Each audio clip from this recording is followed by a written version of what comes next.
आप सभी को सादर जय जिनेंद्र। स्वागत है आप सभी का छोटी सी पाठशाला में। छोटी सी पाठशाला कार्यक्रम के अंतर्गत हम सभी जैन स्तुति, स्तोत्र, साहित्य इत्यादि का अर्थ समझने की कोशिश कर रहे हैं, जिसमें हम पिछले कुछ दिनों में महावीराष्टक स्तोत्र का संपूर्ण अर्थ संक्षिप्त में समझ चुके हैं। अब आज से हम मंगलाष्टक का अर्थ समझना प्रारंभ करने जा रहे हैं, जिसमें आज हम सबसे पहले मंगलाष्टक का अर्थ समझते हैं और उसके बाद पहले छंद का अर्थ समझेंगे। मंगलाष्टक अर्थात क्या? मंगल अर्थात होता है मलम गालयति इति मंगलः, अर्थात जो मल को गलावे। मल क्या है? राग, द्वेष, पाप इत्यादि। जो राग, द्वेष इत्यादि पापों को गलावे और सच्चा सुख उत्पन्न करे उसे मंगल कहा जाता है। और इस छंद में मंगल करने वाला किन्हें कहा गया है? इस स्तोत्र में मंगल करने वाला कहा गया है पांचों परमेष्ठियों को, निर्वाण पर्वतों को, हमारे सिद्ध क्षेत्र इत्यादि को मंगल करने वाला कहा गया है, क्योंकि इनके निमित्त से, इनकी दर्शन, पूजन, भक्ति भाव से, इनमें चित्त लगाने से हमें पाप भाव नहीं आते, और पाप भाव नहीं आते तो पाप हो ही नहीं सकते। इसलिए कहा जाता है कि इनके माध्यम से हम अपने पापों को नष्ट करते हैं। मंगल अर्थात होता है पाप को गलाने वाले, अष्टक अर्थात 8 छंद। तो इसलिए पाप को गलाने वाले 5 परमेष्ठी, निर्वाण पर्वत इत्यादि का इस स्तोत्र में 8 छंदों के माध्यम से गुणगान किया जाएगा। चलिए हम उसे प्रारंभ करते हैं और सबसे पहले छंद का अर्थ देखते हैं। छंद पढ़ने से पहले, अर्थ समझने से पहले हम इस छंद को पढ़ते हैं। अर्हन्तो भगवंत इंद्र महिता, सिद्धाश्च सिद्धीश्वरा, आचार्याः जिन शासनोन्नति करा, पूज्या उपाध्यायका, श्री सिद्धांत सुपाठका मुनिवरा, रत्नत्रयाराधिका, पंचैते परमेष्ठिनः प्रतिदिनं, कुर्वन्तु नः मंगलम्, कुर्वन्तु नः मंगलम्। अब हम इसका बारीकी से एक एक शब्द से शब्दशः अर्थ देखते हैं। सबसे पहले अरहंतो, अरहंतः अर्थात अरिहंत। अरिहंत अर्थात जिन्होंने, हंत माने हनन कर दिया है, अरि माने शत्रुओं का। कैसे शत्रुओं का? कर्म रूपी शत्रुओं का। जब तक कर्म रूपी शत्रुओं का हनन नहीं होगा तब तक अरहंत नहीं बना जा सकता, क्योंकि लोक में और शत्रुओं का हनन तो राजा लोग भी कर देते हैं। इसलिए कर्म रूपी शत्रुओं का हनन करने वाले अरहंत भगवतः यानी भगवान। कैसे हैं? इंद्र महितः अर्थात इंद्रों के द्वारा पूजनीय हैं। तो इसका अर्थ क्या हुआ? इंद्रों के द्वारा जिनकी पूजा की जाती है अथवा इंद्रों के द्वारा पूजनीय अरहंत भगवान। सिद्धाश्च सिद्धीश्वरः, चा अर्थात होता है और, सिद्धा यानी कि सिद्ध भगवान, सिद्धीश्वरः सिद्धियों के ईश्वर। सिद्धि माने वास्तव में हमारे अनंत गुण हमारी आत्मा में जो हैं वे ही हमारी सिद्धि हैं। उन सिद्धियों को हमें प्रकट करना है, और जिनकी ये सिद्धियां पूर्ण रूप से प्रकट हो जाएं, ये अनंत गुण प्रकट हो जाएं, वो ही सिद्ध भगवान बन जाते हैं।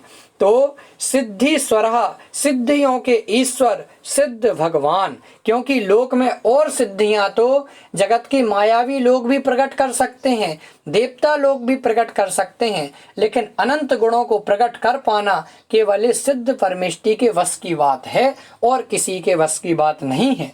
इसलिए सिद्धियों के ईश्वर ऐसे सिद्ध भगवान। और कौन? आचार्याः, आचार्य परमेष्ठी, जिन शासनोन्नति कराह।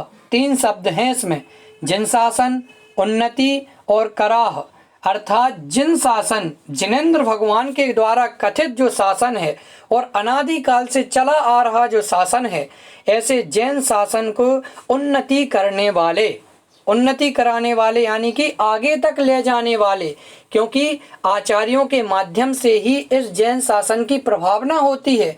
उनके द्वारा ही ग्रंथ इत्यादि का लेखन किया जाता है, उनके माध्यम से ही नवीन साधुओं को दीक्षा दी जाती है, उनके माध्यम से ही लोगों को धर्म की प्रेरणा दी जाती है, लोगों को प्रायश्चित, वैयाव्रत इत्यादि की शिक्षाएं दी जाती हैं। इसलिए कहा जाता है कि जैन शासन की उन्नति को कराने वाले, जैन शासन की प्रभावना करने वाले ऐसे आचार्याः अर्थात आचार्य परमेष्ठी। और कौन? पूज्या उपाध्याय का, और जो पूज्यनीय हैं कौन? उपाध्याय का, हमारे उपाध्याय परमेष्ठी। क्यों पूजनीय हैं? क्योंकि वे श्री सिद्धांत सुपाठ का, क्योंकि वे हमारे श्री अर्थात जो शोभनीय, सिद्धांत अर्थात जैन सिद्धांत हैं, अनेकांत का सिद्धांत, स्यादवाद का सिद्धांत, सप्तभंगी, निमित्त उपादान, क्रमबद्ध पर्याय, ऐसे जैन सिद्धांतों को सुपाठ का, पाठ का अर्थात होता है पढ़ाने वाले, और सु अर्थात अच्छे तरीके से, व्यवस्थित तरीके से, तो शोभनीय जैन सिद्धांतों को जो कि जिनेंद्र भगवान के द्वारा कहे गए हैं, ऐसे जैन सिद्धांतों को अच्छे तरीके से पढ़ाने वाले, व्यवस्थित तरीके से पढ़ाने वाले ऐसे पूजनीय उपाध्याय परमेष्ठी। और कौन कहे? मुनिवराह, मुनिवर होते हैं अर्थात साधु, साधु परमेष्ठी। वे कैसे हैं? रत्नात्रयाराधकाः अर्थात रत्नात्रय के आराधक हैं। रत्नात्रय के आराधक, रत्नात्रय कौन होते हैं? सम्यक दर्शन, सम्यक ज्ञान और सम्यक चारित्र, ऐसे तीन रत्न, इनको धारण करने वाले, इसके ही निरंतर आराधना करने वाले, और रत्नात्रय के स्वरूप, रत्नात्रय की एकीभूत ऐसे मोक्ष मार्ग को प्रकट करने वाले, उसमें तत्पर रहने वाले ऐसे मुनिवराह अर्थात साधु परमेष्ठी। इस प्रकार से 5 परमेष्ठी का स्वरूप ऊपर की 3 लाइनों में आया, और अंतिम पंक्ति में कह दिया पंचैते परमेष्ठिनः, ये पांचों परमेष्ठी प्रतिदिनम, प्रतिदिन, नः अर्थात हमारे, मंगलम अर्थात मंगल, कुर्वन्तु करें अर्थात मंगल करें, हमारे पापों को नष्ट करें, और पाप नष्ट होंगे तो अर्थात हम सुखी हो जाएंगे, इसलिए हमें सुखी करें। तो क्या कहा गया कि इंद्रों के द्वारा जो पूजनीय है ऐसे अरहंत भगवान, अरहंत परमेष्ठी के मूल गुण कितने? 46, और जो सिद्ध पद के स्वामी, सिद्धियों को प्रकट करने वाले, अनंत गुणों को प्रकट करने वाले सिद्ध भगवान, ऐसे सिद्ध भगवान के मूल गुण कितने? 8।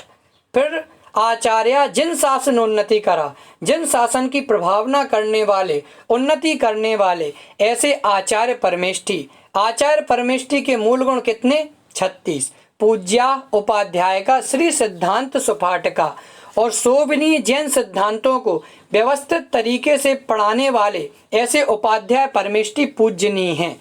उपाध्याय परमेष्ठी के मूल गुण कितने? 25। और फिर क्या कहा? मुनिवरा रत्नात्रयाराधकः, कि मुनिराज हैं, साधु परमेष्ठी हैं, वे रत्नात्रय अर्थात सम्यक दर्शन, सम्यक ज्ञान और सम्यक चारित्र की आराधना करने वाले हैं। और मुनिराजों के, साधुओं के मूल गुण कितने होते हैं? 28। इस प्रकार से पंचैते परमेष्ठिना, ये पांचों परमेष्ठी प्रतिदिनम, प्रतिदिन हमारे पापों को नष्ट करें, कुर्वन्तु न मंगलम, हमारा मंगल करें अर्थात हमें सुखी करें। अब हम इसका अर्थ देखते हैं। इंद्रों द्वारा जिनकी पूजा की गई ऐसे अरहंत भगवान, सिद्ध पद के स्वामी ऐसे सिद्ध भगवान, जिन शासन को प्रकाशित करने वाले ऐसे आचार्य परमेष्ठी, जिन सिद्धांतों को सुव्यवस्थित पढ़ाने वाले ऐसे उपाध्याय परमेष्ठी, और रत्नात्रय के आराधक, रत्नात्रय की आराधना करने वाले ऐसे साधु परमेष्ठी, ये पांचों परमेष्ठी प्रतिदिन हमारे पापों को नष्ट करें, हमारे पापों को गलावें, हमारा मंगल करें और हमें सुखी करें। इस प्रकार से ये हमारा मंगलाष्टक का आज का पहला छंद था और उसका अर्थ था। अब हम कल की छोटी सी पाठशाला में सिद्ध भगवान का स्वरूप समझने दूसरे छंद का अर्थ समझने का प्रयास करेंगे। जय जिनेंद्र।